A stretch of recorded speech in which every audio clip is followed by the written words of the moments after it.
espíritus viajeros, os damos la bienvenida y os invitamos a uniros a esta caravana espiritual.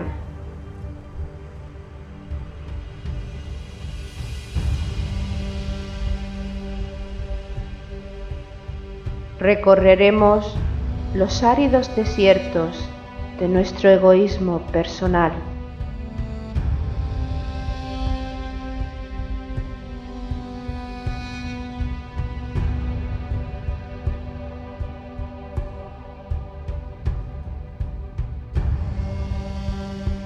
Navegaremos sobre las aguas de los mares y océanos creados por nuestras emociones.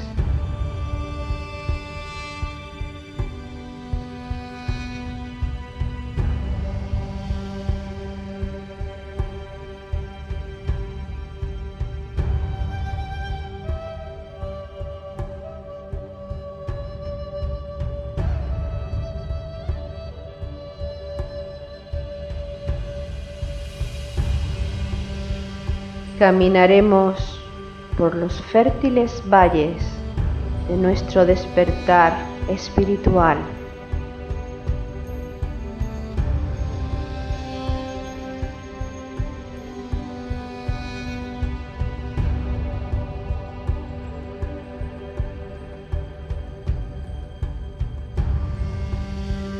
Iniciaremos el ascenso a la montaña sagrada, la morada de nuestro espíritu.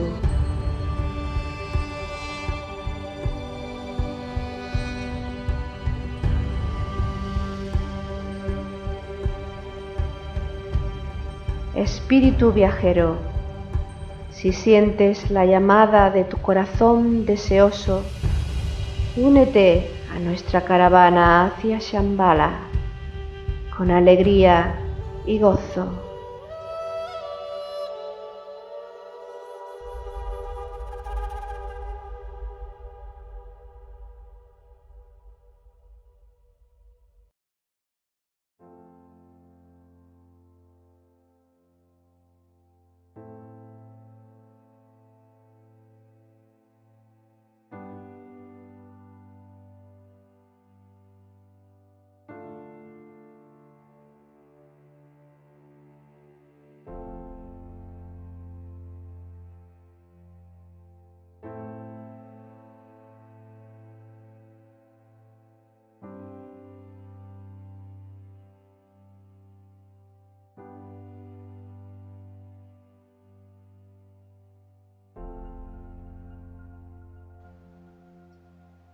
Sonreíd.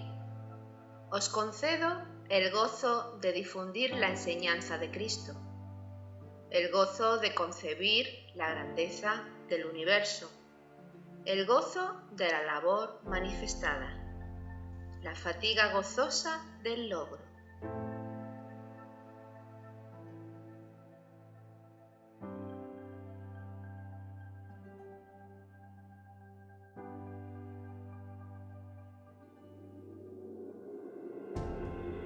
El Mahatma Moria, en el aforismo 153 del libro Hojas del Jardín del Moria, la llamada, indicó imperativamente a sus discípulos Elena y Nicolás Roerich que mediante la sonrisa exteriorizasen la alegría que sentían por la labor encomendada, difundir la enseñanza de Cristo. Esto requería explicar el verdadero significado de esta enseñanza y aportar nuevos datos sobre la misma. Nosotros, humildemente, intentamos poner nuestro granito de arena para que la fatiga gozosa del logro, experimentada por Nicolás y Elena, dé sus frutos en los expedicionarios de la caravana. Haceros partícipes de la verdadera enseñanza de Cristo nos hace sonreír, porque sabemos que cuando dos o más están reunidos en el nombre de Cristo, Él está entre nosotros, y en la caravana somos muchos. Gracias a todos por vuestra fidelidad.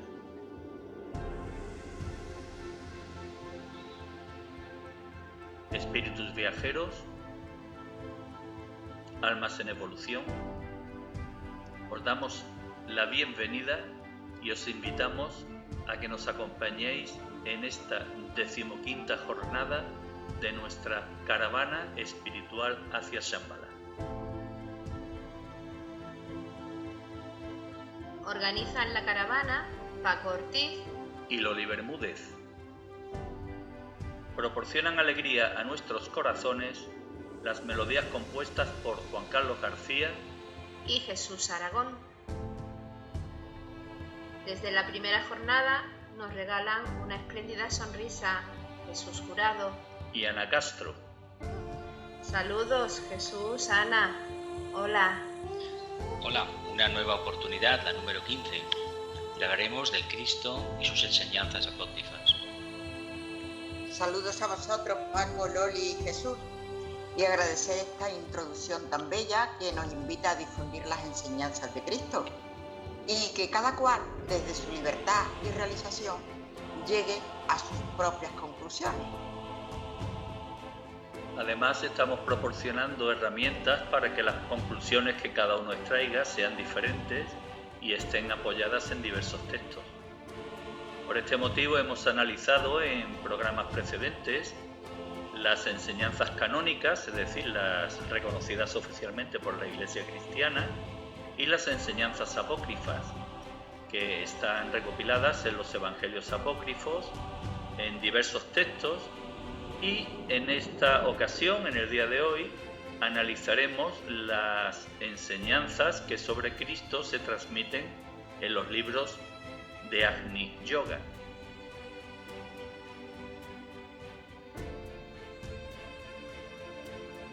La naturaleza de las enseñanzas tiene como consecuencia y tiene la particularidad de que no solo Cristo, sino otros maestros que en su día transmitieron enseñanzas encaminadas hacia la evolución del ser humano, pues decimos que tienen la particularidad de que muchas de estas enseñanzas no eran escritas, eran enseñanzas transmitidas oralmente.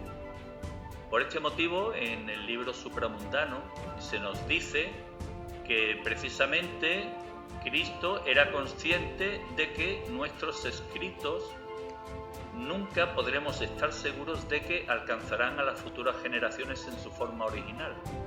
Es decir, implícitamente nos indica de que cuando enfocamos cualquier tipo de enseñanza con una interpretación unidireccional, la consecuencia de esta interpretación es la tergiversación y el desconocimiento de la verdadera enseñanza.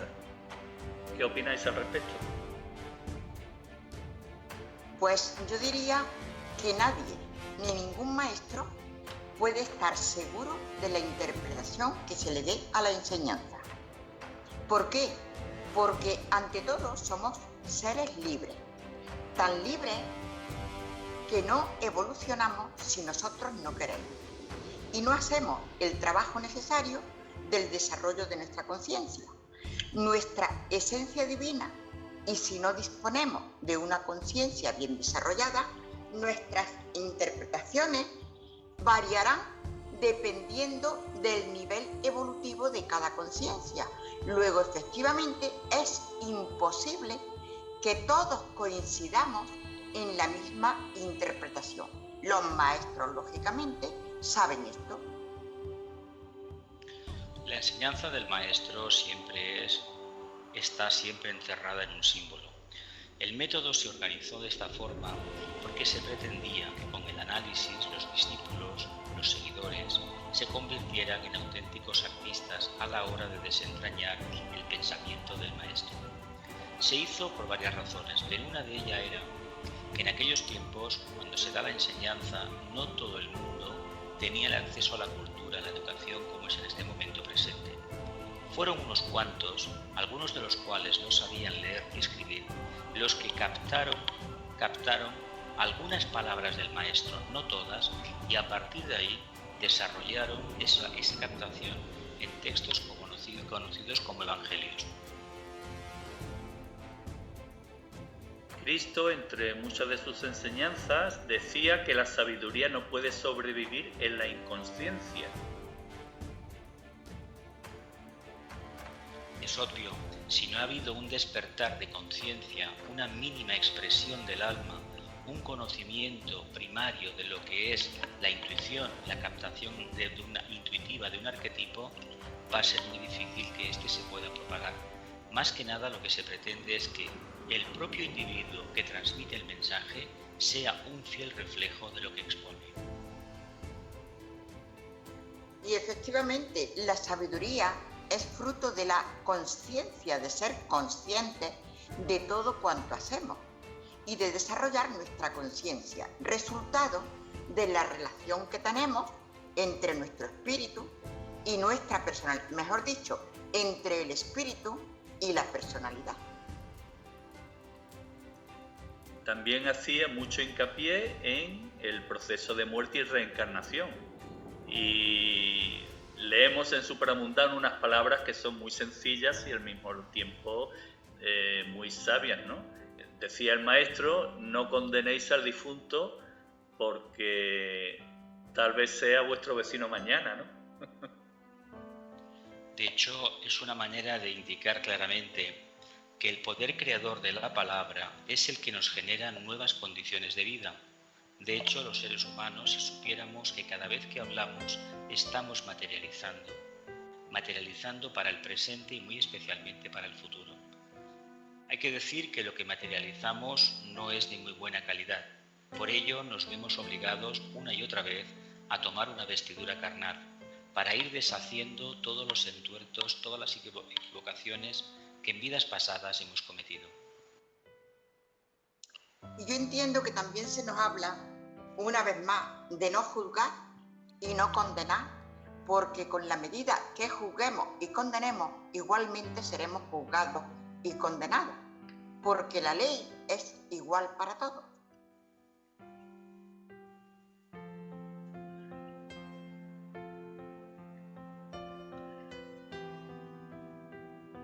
Cristo hablaba del proceso de la muerte y de la reencarnación y lo hacía con un objetivo: que el ser humano tome conciencia de que se trata de un proceso con el que cada uno de nosotros debemos alcanzar el autoperfeccionamiento. Claro, alcanzar el autoperfeccionamiento significa tomar conciencia de que el ser humano es un ser que vive en sociedad, no vive aislado. Y como consecuencia de ello, cada pensamiento que emitimos, cada palabra que pronunciamos y cada acción que realizamos tiene unas consecuencias en la sociedad. La ley de causa y efecto todavía no hemos llegado a entenderla, porque nuestra mente carece de ese aspecto superior, de ese aspecto abstracto, inclusivo, no tenemos la suficiente intuición desarrollada y por lo tanto se nos escapan muchos matices. Ese espíritu holístico todavía no está con nosotros y no lo estará en tanto y en cuanto acentuemos el trabajo de la mente concreta. Solo la mente intuitiva, esa captación intuitiva de la verdad, va a darnos una idea clara de lo que sucede, generar un pensamiento y de lo que significa exactamente vivenciar la ley de la justa retribución, la ley del karma en Oriente. Y llegar a la perfección, que es absolutamente necesario, requiere aprovechar cada momento, cada presente, porque la oportunidad que se pierde no se repite, se presentará otra, pero la pérdida, o mejor dicho, la oportunidad perdida, ya no volverá. Luego, tenemos que aprovechar cada presente y ser muy conscientes de que efectivamente nuestros pensamientos, palabras y obras no solamente repercuten en nosotros, sino en toda la unidad que somos. Tomar conciencia de la necesidad de autoperfeccionarnos implícitamente nos lleva a mirar hacia el futuro, con una amplitud de conciencia. Por este motivo, el maestro hablaba como temas favoritos de los mundos distantes, del pensamiento y de la colaboración. Analicemos qué es lo que consideraba al respecto. En primer lugar, escuchemos lo que él pensaba respecto al pensamiento. El amor por la humanidad es el resultado del desarrollo del corazón, que es alcanzado a través del pensamiento. Hay que entender que solamente la mente, el principio manásico, puede desentrañar aspectos que proceden del plano búdico, del mundo del corazón, del mundo que nos habla de la absoluta interdependencia, el segundo aspecto de la deidad.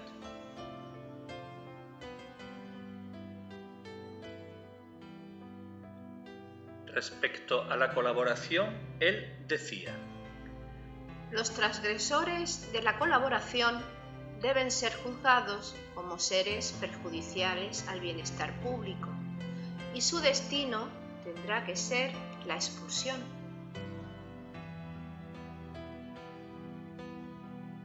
De hecho, se sabe que si una parte de la ciudadanía se decantara por el bien, con claridad, acabaría reduciendo a un círculo bastante pequeño a todos aquellos que no manifiestan el bien por los demás, porque el poder del bien cualitativamente es muy superior al del mal.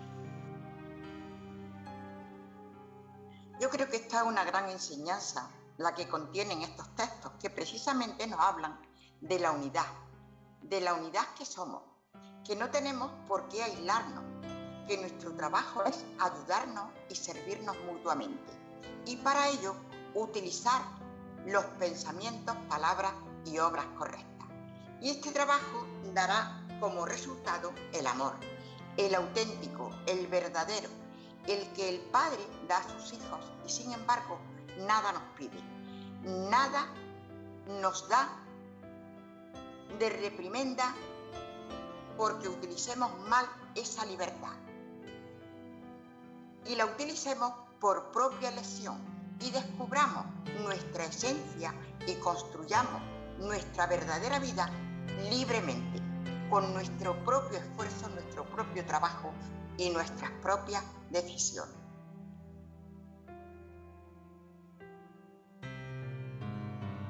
Sobre los mundos distantes y sus mensajeros, el gran Nazareno decía lo siguiente: Un invitado de tierras distantes es bienvenido, mas un sabio pensamiento del mundo lejano es rechazado.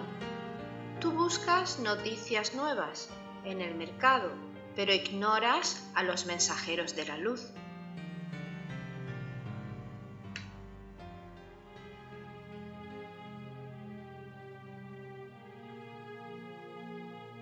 Establece una relación entre los mensajeros de la luz y los mundos distantes. Los mundos arquetípicos, por alguna razón al ser humano, siempre le han presentado un interés especial, un interés que no podemos en modo alguno a veces racionalizar. Sin embargo, hay que decir que en la medida que pongamos la conciencia en un mundo arquetípico y aparentemente lejano, más pronto que tarde lo podremos manifestar en nuestra propia conciencia y por descontado en nuestro círculo de influencia.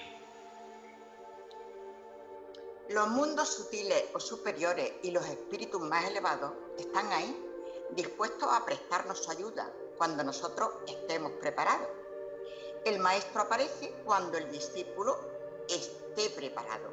Es una frase que se nos repite mucho, que la repetimos mucho y que efectivamente nos quiere decir que mientras nosotros no estemos preparados, efectivamente no vamos a percibir la enseñanza de esos mundos sutiles ni de esos espíritus que están dispuestos a ayudarnos. El maestro tibetano nos dice que no debemos estar ansiosos ni obsesionados por conectar con el maestro, porque la relación de maestro-discípulo no es precisamente lo más importante, sino el servicio que el discípulo presta. Y ahí está el maestro asistiéndolo en las distintas necesidades y en la medida que el discípulo trabaja. Hagamos nuestro trabajo, aprovechemos la energía correctamente sin pedir nada a cambio y todo lo demás nos irá llegando por añadidura. No pedir ni por invocar, no por pedir perdón ni por invocar, se nos dará nada, sino que todo lo que recibimos, que es mucho, será a consecuencia o será la consecuencia de nuestro trabajo, del servicio que hemos prestado. Pues bien, a partir de ahora analicemos en profundidad estos tres aspectos que eran los favoritos de las enseñanzas del maestro. El primero de ellos, los pensamientos, que creemos con acierto que constituyen la piedra angular en la que se basa o en la que se va construyendo peldaño a peldaño ese autoperfeccionamiento del que venimos hablando. En el aforismo 160 de Supramundano escribe Elena un pasaje en el que hace referencia a que el gran maestro hacía con asiduidad signos en la arena y luego los borraba. Claro, los discípulos, al ver cómo procedía el maestro, le preguntaron de por qué lo hacía. En este momento, él, para darle respuesta, dibujó una línea en el aire y dijo: Esta es la ley permanente. Nada puede borrar esta inscripción. Así explicaba el maestro el poder del pensamiento. El maestro también dijo: tened cuidado con los pensamientos negativos. Ellos se volverán contra vosotros y os agobiarán como lo haría la abominable lepra. Mas los pensamientos positivos ascienden hacia lo alto y os elevarán con ellos. Vosotros debéis conocer el poder de la luz sanadora y la mortal oscuridad que el hombre lleva dentro de sí. De estos textos yo creo que nos hablan de que las más grandes verdades son las que no se ven con los ojos físicos, sino con los ojos del alma. Y para ver con los ojos del alma tenemos que desarrollar nuestra conciencia. Nada se nos regala, todo hay que ganarlo. Y yo entiendo y considero que esto es de justicia. No se nos puede regalar lo mismo que no se les puede echar perlas a los cerdos porque no están preparados, no tienen capacidad para distinguir el valor de cada cosa. Nosotros tenemos que ganarnos todo lo que recibimos. Olvidamos muchas veces en el camino, en el sendero, en este camino a Shambhala, que en realidad estamos padeciendo las consecuencias de nuestros malos pensamientos y de nuestras malas interpretaciones. En la palabra, en el pensamiento, en la acción, tenemos una clave de cómo poder vivir el futuro en el momento presente, de cómo anular la parte negativa que todo pensamiento humano lleva en sí. Y lo lleva en tanto y en cuanto no hemos sido todavía capaces de alcanzar un mínimo de confianza interna, confianza que en el fondo nos contacta con el alma, con la luz, con el amor, con la voluntad al bien.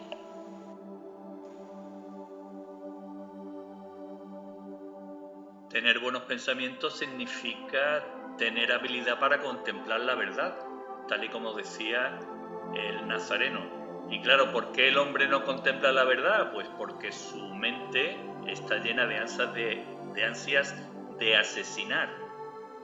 En definitiva, debemos tener pensamientos puros.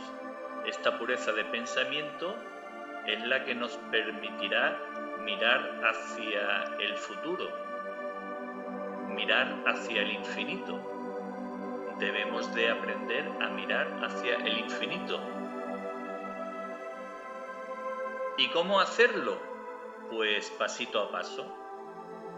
Es decir, debemos aprender a pensar, tal y como él decía. ¿Cómo podemos aprender a pensar? Pues comenzando con los pensamientos simples, aprendiendo a soñar con hermosos objetos, a soñar con viveza, con autenticidad, a desarrollar la imaginación, ayudando a los niños a que desarrollen el pensamiento. No parece con estos ejemplos que el maestro nos estaba invitando a que aprendamos a meditar? Sí, pero hay que hacer una pequeña aportación basada en mi propia experiencia en este caso. La clave para tener una mente ágil, dinámica, está precisamente en las palabras del Nazareno.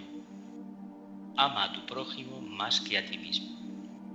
Y añado más, la palabra más, porque generalmente los humanos no somos sinceros a la hora de expresar nuestros sentimientos, ni tampoco a la hora de decir con claridad lo que pensamos de los demás. Tenemos una tendencia innata o a edulcorar o a amargar, o añadimos demasiado azúcar o ponemos demasiada sal o vinagre. Por lo tanto, si el amor, esa capacidad, no el amor personal, sino esa capacidad de incorporar a los demás en tu círculo íntimo, se va manifestando cada vez más, no nos quepa la menor duda que nuestro pensamiento va a ir a la par con el pensamiento más elevado posible. Yo entiendo que en la medida que nosotros vayamos captando la verdad, iremos mejorando nuestros pensamientos, porque la verdad nos da seguridad. Entendemos, y puesto que entendemos, captamos la realidad más auténtica. Pero ¿qué ocurre? Que lo más grande exige un mayor esfuerzo. Y nosotros, ¿cuánto queremos esforzarnos? Como hemos dicho, la verdad está en nosotros, la luz está en nosotros, pero tenemos que descubrirla. Y no la descubriremos si no nos esforzamos, si no hacemos todo el trabajo necesario para sutilizar nuestra materia.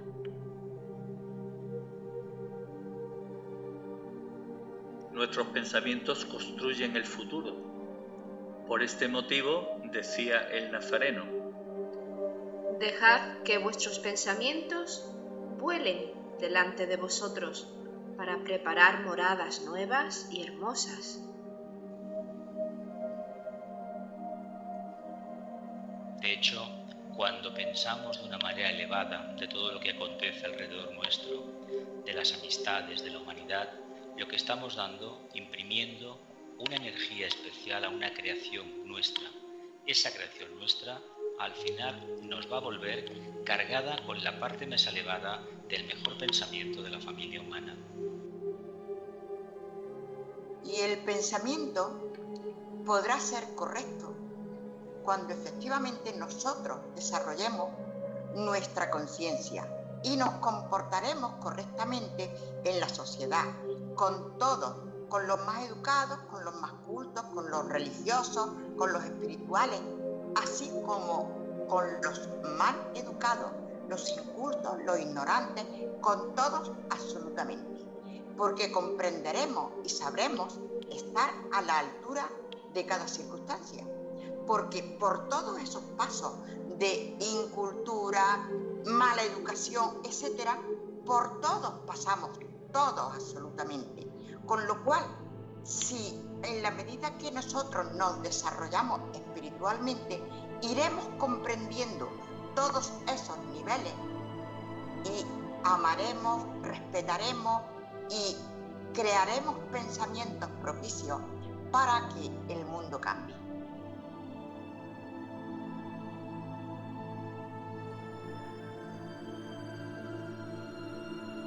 Analicemos a continuación lo que el Nazareno hablaba sobre la colaboración. Y nos podíamos hacer una pregunta: ¿quién colabora con los demás? ¿Quién tiene pensamientos egoístas o quién tiene pensamientos de unidad?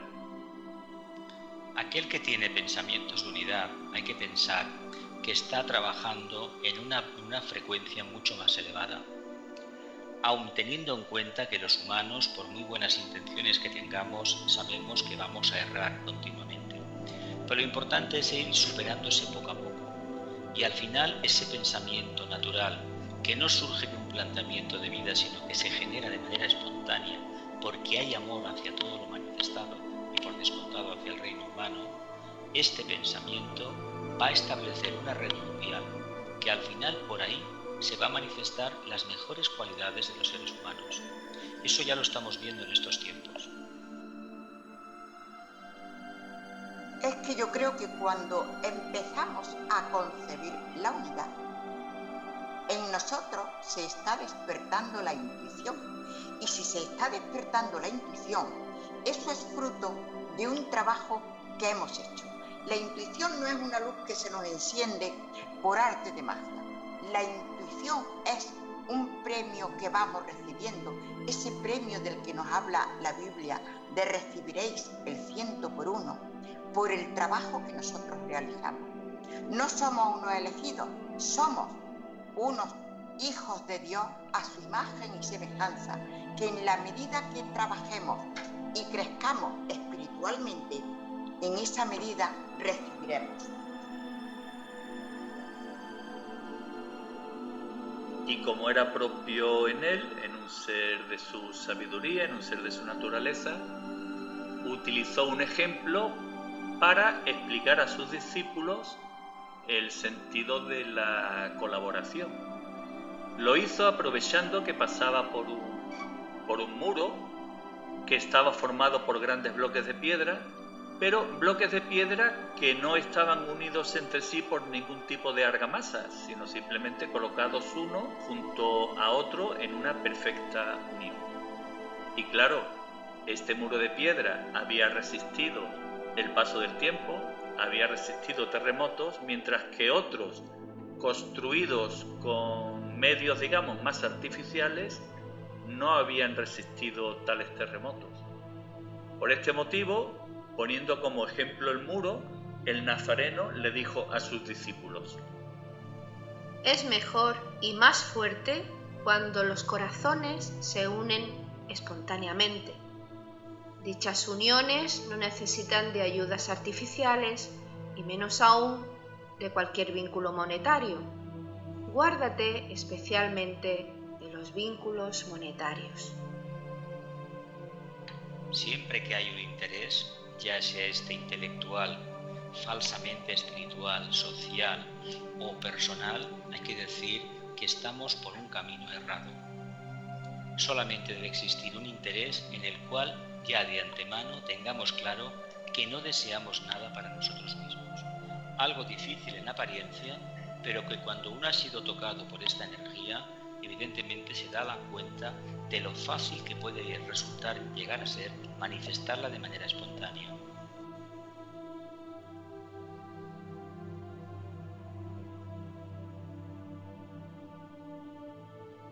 Pues pasemos a continuación al tercer tema que resultaba de vital importancia para el maestro: los mundos distantes.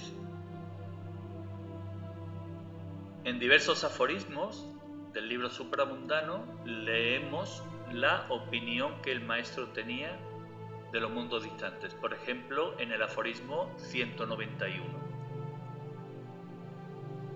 Yo no le temo a las tempestades, mas me estremezco ante la belleza del cosmos.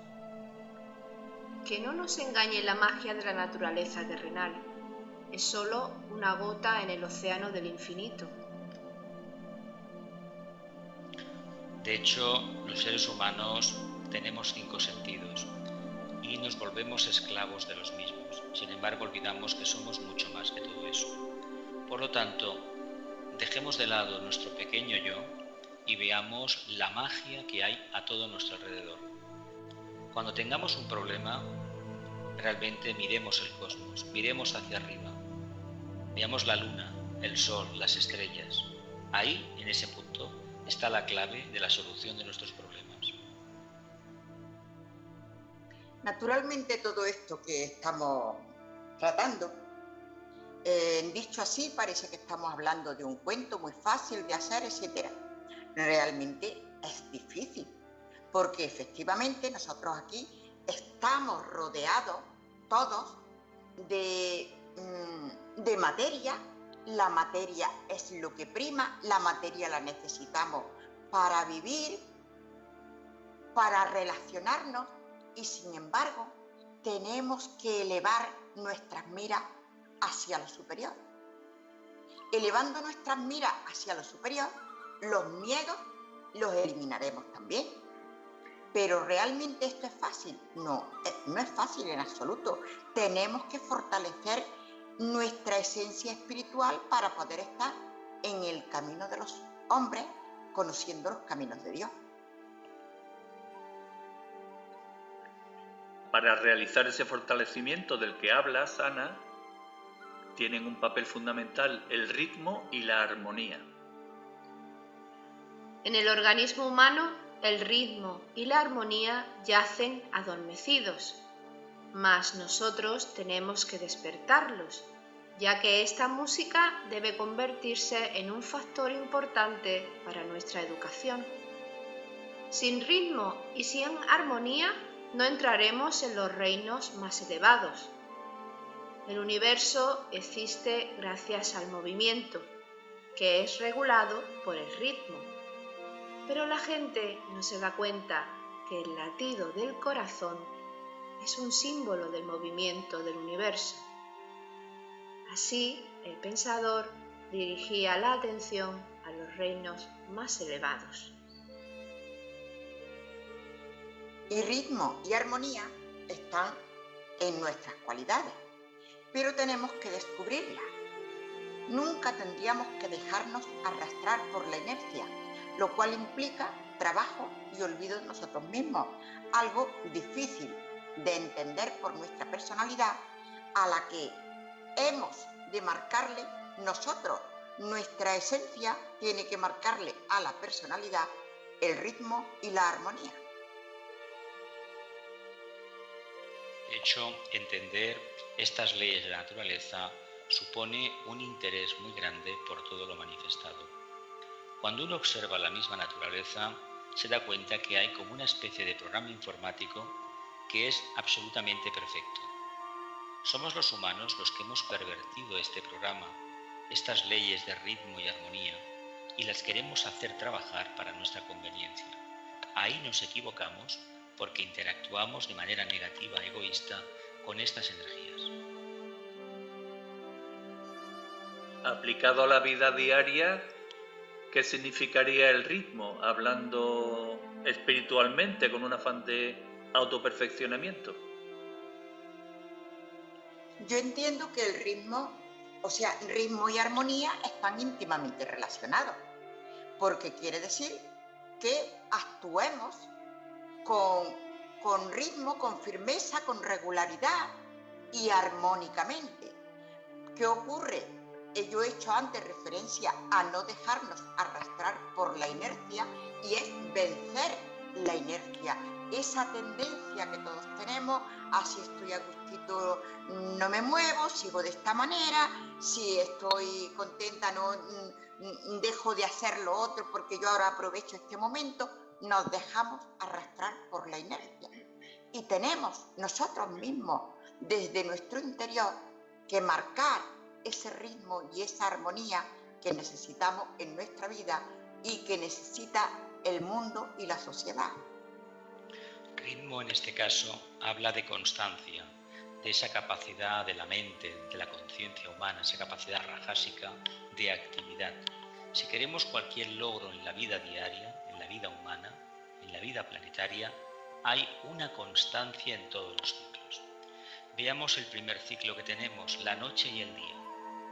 Eso es consecuencia de que hay una conciencia que está despierta y hace girar su vehículo, el planeta Tierra. Hay un Logos, un Dios, que vive en este corazón de este planeta y con esa constancia que tiene, su planeta, su cuerpo físico en este caso, gira y reconoce perfectamente el cuerpo, la dualidad.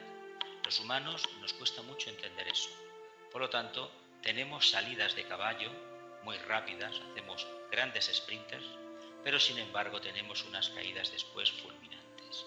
Lo importante es la constancia, porque la constancia en sí mismo ya nos habla de grado de armonía. También entiendo que el ritmo y la armonía se irá desarrollando en nosotros y lo iremos entendiendo a medida que vayamos evolucionando.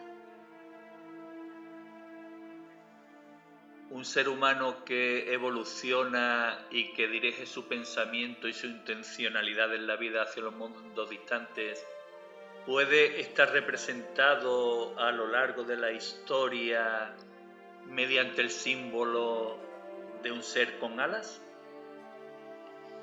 Eso es una forma de explicar que este ser que ha alcanzado el mundo superior y que ha traído grandes verdades se le representa con alas como si fuera un ángel, porque se entiende que esa capacidad de sobreponerse a la influencia de la materia es para aquellas conciencias que disponen de una herramienta, de unas alas y pueden sobrevolar. De ahí podemos asociarlo al mundo de los pájaros, a los ángeles, al reino débico, como se denomina en Oriente, reino que evidentemente tiene mucho que enseñar todavía al reino humano. Los humanos debemos dejar de lado nuestra mente concreta y empezar a pensar en el reino de los ángeles. ¿Cabe la posibilidad de que durante el sueño tomemos contacto con estos mundos superiores? Francamente no es que quepa la posibilidad, es que reconozco que existe esa total posibilidad. Es más, es una expansión de nuestra propia conciencia. Todos los humanos, cuando estamos durmiendo, hemos saltado al plano astral. Diferentes grados de evolución, diferentes campos de manifestación de conciencia. El problema es que a la vuelta, al regreso al cuerpo físico, generalmente lo que denominamos he soñado, los sueños, son una mala interpretación, un mal recuerdo de lo que realmente hemos vivido en los planos internos, en el plano astral en este caso. Son las aulas, pienso yo, ¿no?, a las que iremos según nuestro nivel de conciencia, porque no vamos a ningún sitio que nos corresponda. Pues de esto también hablaba el Nazareno. Nos lo explica Elena en el aforismo 200 del libro Supramundano, en el que narra la experiencia que el Nazareno, el gran maestro, tenía cuando realizaba los viajes a los mundos distantes. Deseo relataros cómo recuerdo yo al mundo lejano. La distancia que nos separa de este mundo es enorme, pero el vuelo es instantáneo. Aterrizar en esta tierra remota es imposible para nosotros, incluso en nuestros cuerpos luminosos. Mas nosotros podemos ver el contorno de los océanos, regocijarnos con los hermosos colores e incluso ver las aves y los peces. Allí la gente no es como nosotros y es maravilloso darse cuenta que ellos pueden volar. Sus palabras no pueden ser escuchadas, tal vez por la resonancia de las esferas. Recuerdo el azul de las aguas, de color zafiro, el verde de las praderas y de las montañas, de color esmeralda. Parecería que el hombre es incapaz de pisar ese suelo inmaculado. Incluso el aire es insoportable para nosotros. Sin embargo, tras experimentar el vuelo, nosotros sufrimos al retornar a nuestros cuerpos físicos. Es asfixiante, como si uno se pusiera un vestido sumamente apretado e incómodo. Así, cada experiencia es al mismo tiempo hermosa y difícil.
الجيل الأخير seguono a me Carilla sficame Fina Yamaru Dara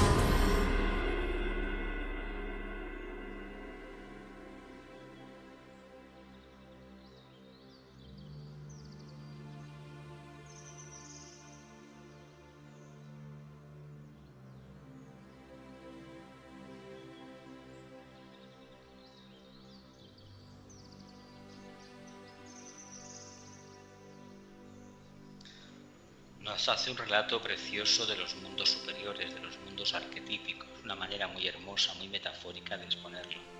El regreso, como muy bien dice, suele ser muy difícil. ¿Por qué? Porque pasamos de un vehículo liviano que puede levitar, que no tiene nada de materialidad, a una armadura oxidada, que es lo que tenemos como personalidad la gran mayoría de seres humanos en la Tierra.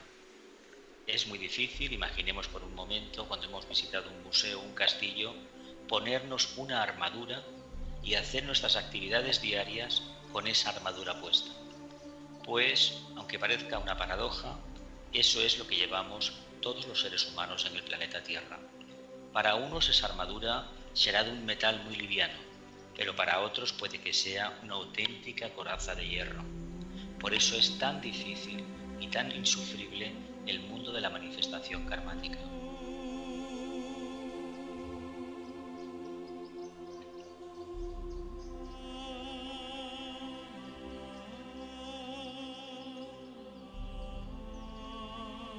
Analizado todo esto, quizás podamos comprender el por qué la Iglesia cristiana no habla de estos temas.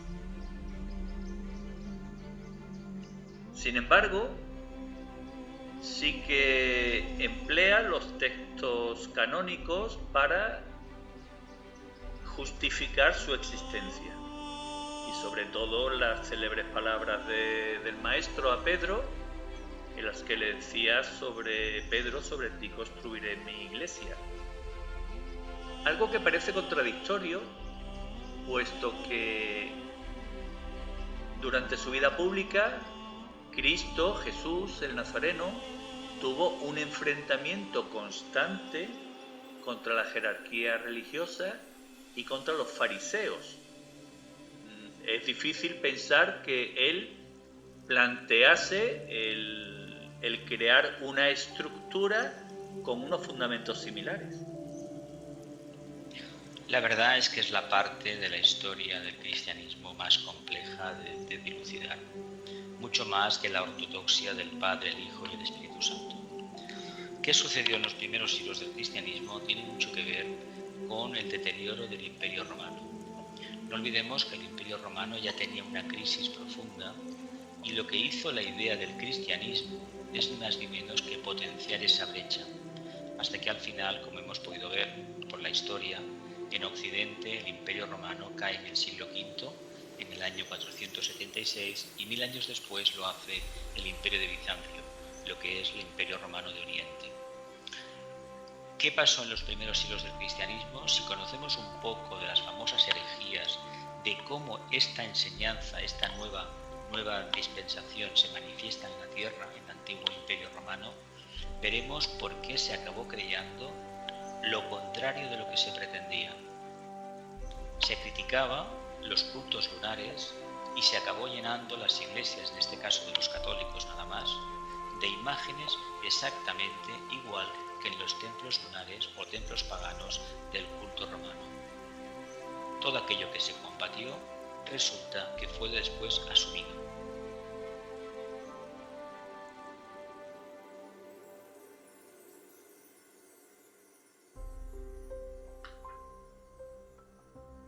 Esta contradicción a la que hemos hecho referencia queda muy bien plasmada en el Evangelio de María, en el que se narran cuáles fueron los últimos preceptos del Maestro.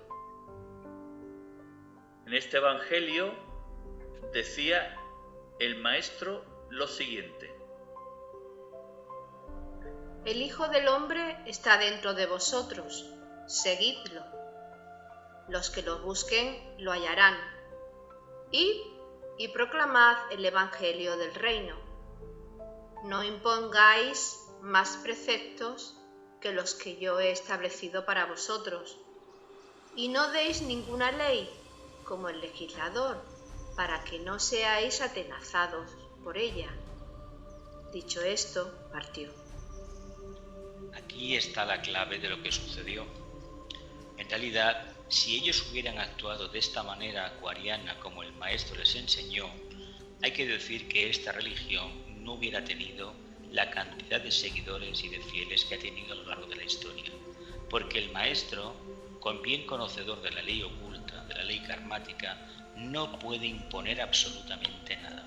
Él no ordena, él hace recomendaciones. Si el discípulo las quiere seguir, es muy libre de seguirlas o de no, pero jamás un maestro impone nada, y más un gran avatar como fue el Nazareno, el gran peregrino. Porque la religión más importante tenemos que convencernos que es la verdad. Y para llegar a ella tenemos que purificar nuestra personalidad, olvidarnos de nosotros mismos, amar la verdad y hacer todo el esfuerzo necesario para identificarnos con lo que realmente somos, que es espíritu. Y claro, esto es difícil, es muy difícil, pero indiscutiblemente si se nos impone algo como suele ocurrir en las iglesias establecidas, entonces jamás llegaremos a descubrirla, porque solamente son mandatos, dogmas los que se reciben, diciendo esto es lo único que hay que creer, esto es lo que ha dicho tal dirigente que es la verdad, y luego nos quedamos totalmente anulados. ¿Que somos libres? Por supuesto que sí, que el que quiera pertenecer a una religión debe hacerlo, es libre para hacerlo, pero realmente la religión, la única religión verdadera es la verdad.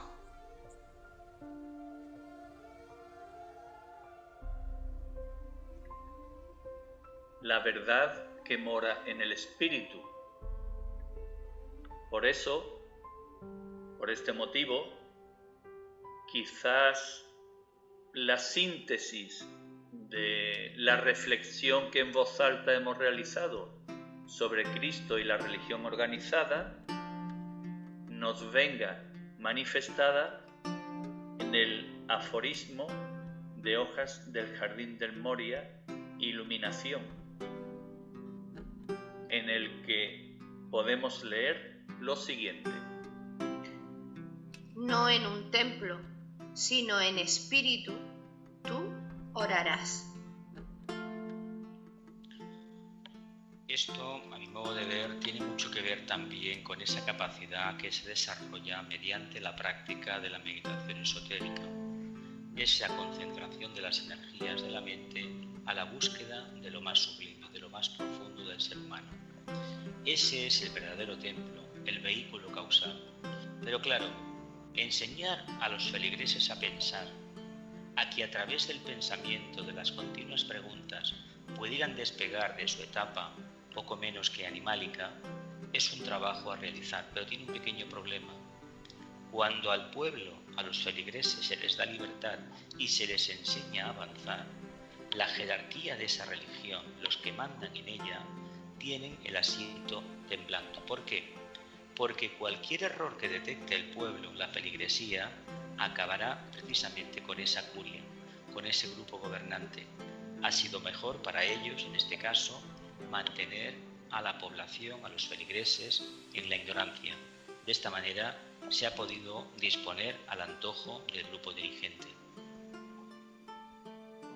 Has mencionado, Jesús, algo que me parece importante esclarecer, aunque la mayoría ya tenemos las ideas más o menos claras.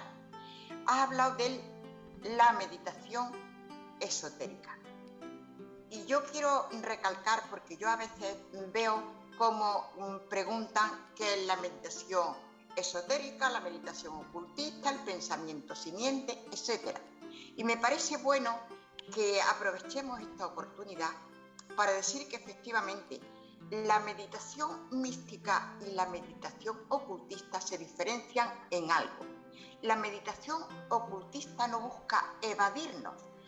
El pensamiento, la mente la tenemos activa.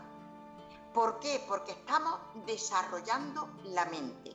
Utilizamos un pensamiento simiente, que es simplemente una frase con un contenido al que intentamos extraerle su máximo significado. Una vez que hemos analizado mentalmente este contenido y hemos extraído nuestras propias conclusiones, las elevamos a la luz del alma para recibir esa luz. Ahí es cuando realmente intentamos concentrarnos en contemplación para recibir esa luz del alma.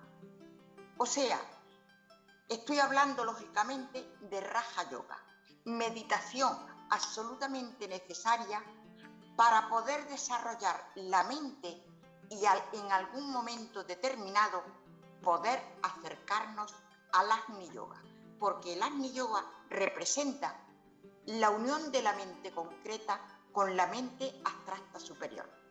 Pero, ¿cómo vamos a unir nuestra mente concreta con la mente abstracta o superior sin haberla desarrollado previamente?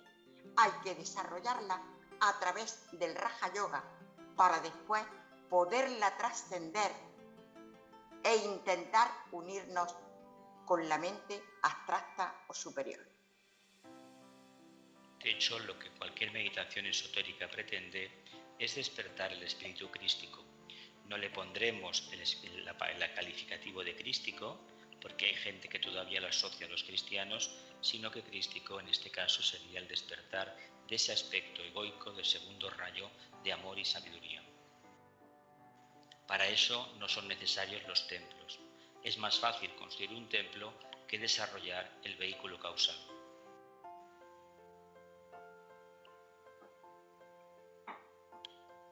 Pues bien, compañeros de viajes, amigos, hemos ascendido a una cumbre que está en la base de la inmensa cordillera que nos queda por ascender. En esta cumbre podremos descabalgar, podremos construir el campamento que nos permitirá descansar al calor de ese fuego que tanto nos gusta y podremos realizar la última reflexión.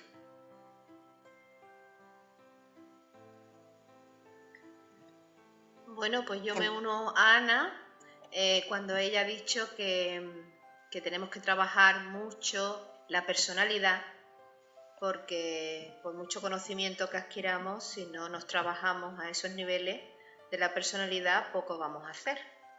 Esa es mi reflexión en este momento.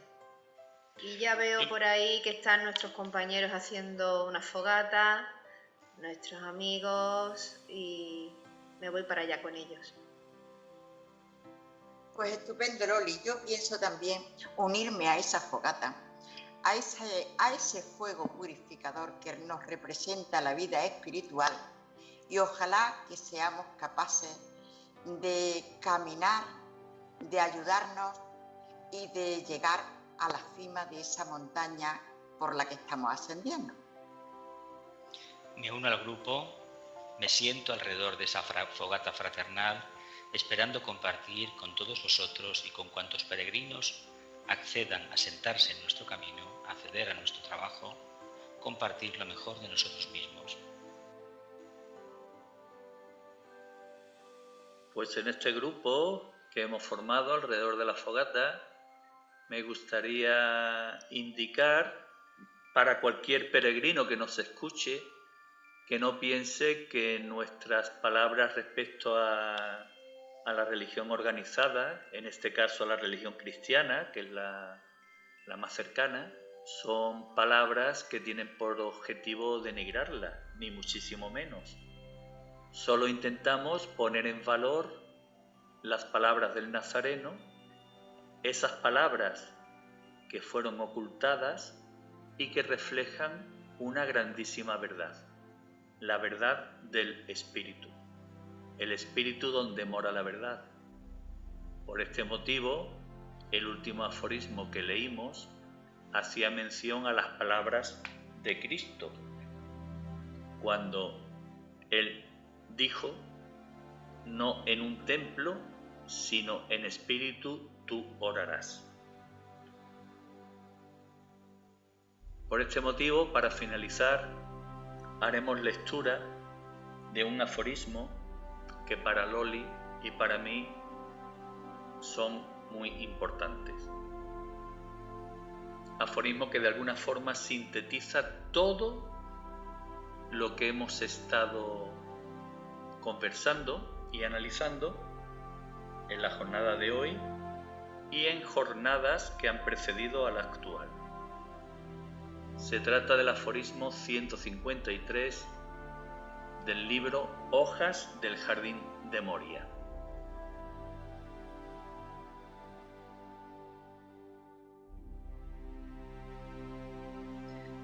La estrella de Allahabad señalaba el camino, y así nosotros visitamos Sarnath y Gaya. Hallamos por doquier la profanación de la religión. En el camino de regreso, bajo la luna llena, resonaron las memorables palabras de Cristo. Durante la marcha nocturna, el guía se extravió. Tras alguna búsqueda, encontré a Cristo sentado sobre una pequeña duna, mirando las arenas inundadas por la luz de la luna. Yo le dije: nos hemos perdido, debemos esperar la indicación de las estrellas. Rasul, ¿qué es un camino para nosotros cuando el mundo entero nos está esperando? Entonces, tomando su cayado de bambú, trazó un cuadrado alrededor de la huella de su pie, diciendo: en verdad, por pies humanos. Y haciendo la huella de la palma de su mano, la rodeó también con un cuadrado, y dijo: en verdad, por manos humanas. Entre los cuadrados trazó la semblanza de una columna coronada por un arco. Él dijo: ¿cómo penetrará aún en la conciencia humana? Aquí he dibujado un pistilo y sobre él un arco, y he establecido las bases en 4 direcciones. Cuando el templo sea edificado por pies humanos y manos humanas, allí donde florezca el pistilo puesto por mí, que los constructores pasen entonces por mi camino. ¿Por qué debemos nosotros esperar el camino cuando éste se halla ante nosotros? Entonces, levantándose, borró con su bastón todo lo que él había dibujado. Cuando el nombre del templo sea pronunciado, entonces la inscripción emergerá. En conmemoración de mi constelación, el cuadrado y 9 estrellas resplandecerán sobre el templo. El signo del pie y de la mano será grabado sobre la piedra angular. De esta manera, él mismo habló en la víspera de la luna nueva.